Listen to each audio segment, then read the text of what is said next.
But let's start with our guy Gesaffelstein.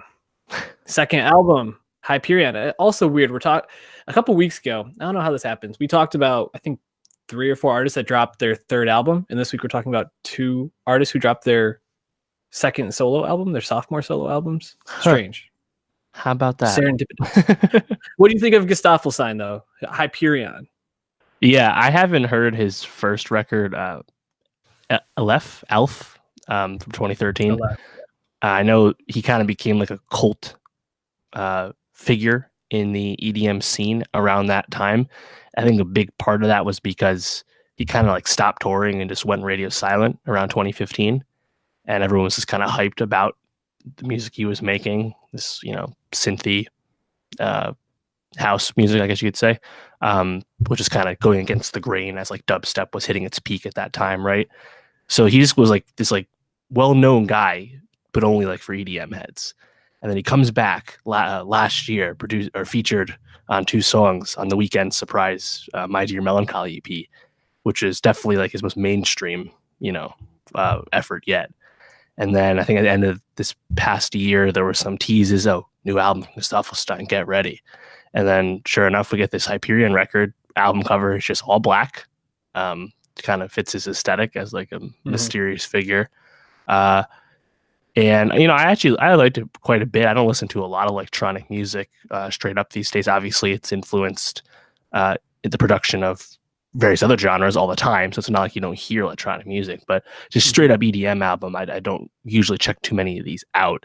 I remember like RL Grime was someone I used to follow a lot, but I kind of just fell off because I didn't really like the records. But this one, I thought it was pretty cool. It's synth. It's got those loops. It kind of reminded me of like an old school Deadmau5 album vibe, where you just kind of like get into these tracks, they just kind of vibe. But the thing with Gesaffelstein is he peppered it in with some obvious, pop attention. Weeknd feature, Pharrell feature, Haim feature. So, I thought it overall worked pretty well. It's 30 minutes, and there's that 10-minute closer track. So it's not too tedious listen. But what do you think?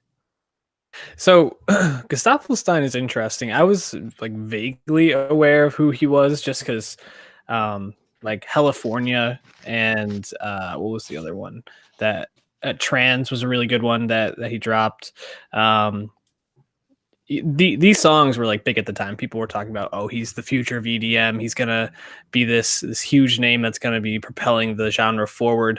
And then he kind of fell off. He went more into production, and he produced a couple songs off Yeezus. Actually, he produced Black Skinhead and Send It Up, and those songs that whole album sounds like nothing that was coming out at the time. So even more hype was around him. And obviously it wasn't just him and Kanye. Daft Punk was heavily involved in that album, but he's a very exciting artist. And then this project, I don't want to say it was disappointing because I don't know if I had a baseline to be super disappointed with it, but I think I just didn't find it to be as like forward thinking as I expected it to be. Sure. And find it to be as like, wow, I've never heard something like this before.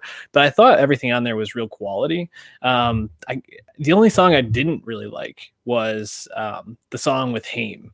Let me find the name of it. So Bad, which you think it's aptly named. Yeah. Not a great song, although I give Haim a lot of credit for doing something outside their comfort zone. Yeah. On that song. I mean, when I saw Haim was on this, I did a double take, thought I was hallucinating for a second. But the rest of it I thought was all quality. Especially I thought from Forever through Memora really was like a seamless transition from song to song, and they really stood out to me. I don't know though. Gesaffelstein, he's been getting all this hype with the Weeknd, and I don't know if I agree he should be receiving all the attention he has been receiving. He does kind of just remind me of this, like, I don't know, like he's like a darker Zed, I guess. Is that interesting? A dig, so to speak? I don't know. Yeah, well, he there are some pop collaborations like Zed on here. It's like kind of makes sense. Yeah, Forever I thought actually kind of jumped out to me because Electric Youth is featured on that, and I like learned who Electric Youth was via the Drive soundtrack, that Real Hero song, the Ryan Gosling film. Really like that as an original movie song. But yeah, I mean, I think like probably reset the second track. That'll probably get like EDM head Yeah, attention. But really like good. I think you're right. Like it doesn't have any like grand moments Mhm. to like be like here, EDM is back. EDM is like this is the dude. Like he's it's just really subtle, you know. Yeah. So and I'm sure people that are like this is their scene. I think they probably have more thoughts than we do on it. But you know, I mean, think about the pop songs. I thought I actually liked Pharrell on this. He's probably one of his more Yeah. fun features in a while. And Lost in the Fire. I mean, that's already on our Spotify playlist. Check that out. Mhm. Nostalgia Best of 2019. But I think that's like a fine weekend performance. It's pretty typical for what he does. But it does have that "fuck you" straight line, which is kind of a poor taste, I would say. But I Sure. still think that song actually is pretty cool. There's a nice bass line on that. So yeah, I mean, I think this will probably do more for people that were like really looking forward to it, I'd imagine. But Mhm. yeah, I thought it was a pleasant listen. As I was listening to this, I kept Blade Runner 2049 kept coming into my mind because I felt like everybody in that world is listening to Gesaffelstein all the time, especially like that scene where he's like walking. There's that huge billboard of the girl like Oh yeah, who's like lap dancing or whatever or strip dancing.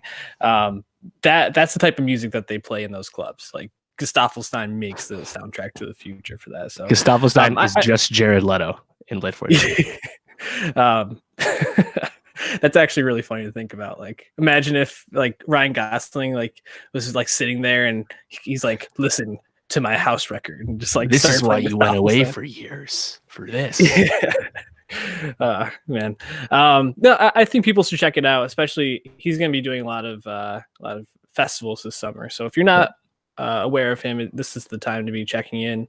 I think we'll probably be seeing a little bit more of him and probably producing a lot of albums that will come out this year. At least have his hands all over those things. So check him out.